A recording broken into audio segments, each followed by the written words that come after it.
creating for sales. We're creating to be able to produce the product and put the product on the market. We're not creating just to make you happy for your creation. And what happens if the product doesn't have margin? Oh, then there's no business. What happens if the product has is too complicated to build? Then the margins are also off.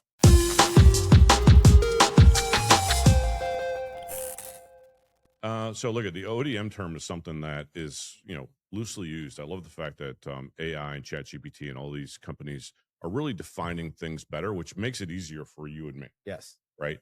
But let's actually explain the difference now between the invention help process versus the ODM process. And I'll even add the design. Exactly. You want to make it easy, but you can you're add, not looking at manufacturing. You can add the designers in there, the prototype companies, the rapid prototypers, all that is a good process. But let's define what an ODM does. An ODM is an original design manufacturer.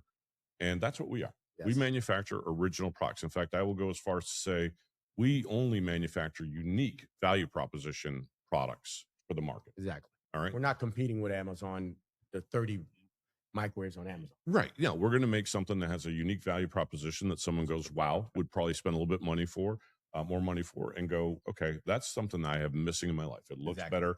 I always give you the example of Yeti.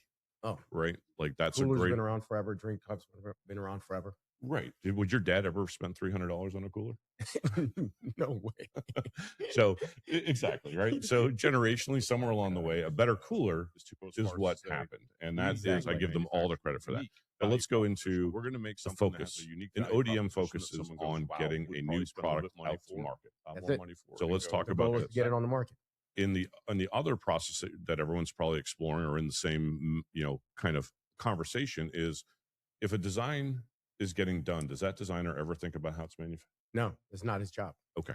If that patent writer is trying to write a patent, is there any conversation about how it would actually be manufactured? He doesn't know the internals. Now, all that gets done and those services are done when you don't have something you can manufacture. Did you hire the right team for the services that you're expecting? Not one bit. The person that has to make it has to come in now and change everything. Yeah, exactly. But contractually, are you in the wrong? You hired all those people to do something that you can't actually manufacture. Did they not do their job? But their job, you could hire the designer to design your kitchen, but you still don't have the person that makes the cabinets, the installers, the flooring. People would have to come in and say, wait, that can't fit here. Right. So I'll just give you a quick list of differences. In the ODM process, if we discover that the margins aren't there, what do, Bobby? Stop. Why? Because a consumer will pay more for a product that we couldn't figure out how to get into. There's no margin. Exactly. There's no profit. There's no business. So the business stops it. Let's say a designer makes something for a left-handed person. We didn't like the designer is left-handed, makes it for left-handed. We're in the process. Does the manufacturer or the marketing people say, wait a minute, this is only going to take 10% or 15 or 20% of the market? Exactly. And at one point, someone has to talk the business of the product. Exactly. And the business of the product is we want to make for general population, not for the outlier. And that's the biggest difference. If a consumer sees the wrong product or doesn't see the reviews that are there, what does a consumer do? Swipe on to the next. Which means you don't have a sale. No sale. So it's not even just margins. Right. You have to have margins. You have to have the right things. You have to have the right design. It all has to come together before you make a single one. 1,000%. We're going to talk about a quick example. And I know Steve said, let's not get into this lengthy, but I never follow your rules, Steve. The conversation is, we had a conversation this week with someone who went down the process of hiring like an invention help company. $30,000 down. 30 grand down. And did they get the services they asked for? They got what they asked for. And they got exactly what they asked for. Exactly what they wanted to make, they did for them. I'll give you the category. It is in the getting stuck in the snow solution. Field. Okay. Yes.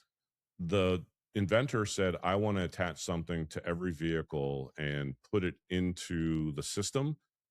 And help me understand, is that a direct-to-consumer product? No. It's got to go through a manufacturer. Right. And an installer. Okay. So, right. Thank you. So if you actually go through this, now you've got to go talk to a car manufacturer. Do you think that car manufacturer is going to actually go through the trouble of installing a new item onto a vehicle that they haven't studied or researched for the last 100 years? Not one bit. Not one bit. No, it costs them money every time they make changes on a car. That's why the car models doesn't change to almost every 8-10 years. So let's clarify. Did you think it was a bad idea? I thought it was a great idea. It's a great idea. But right? That's the validation. But manufacturing wise, as a business for us. It's not a product for us because it doesn't have a value and it doesn't have sales. Right. So let's work backwards.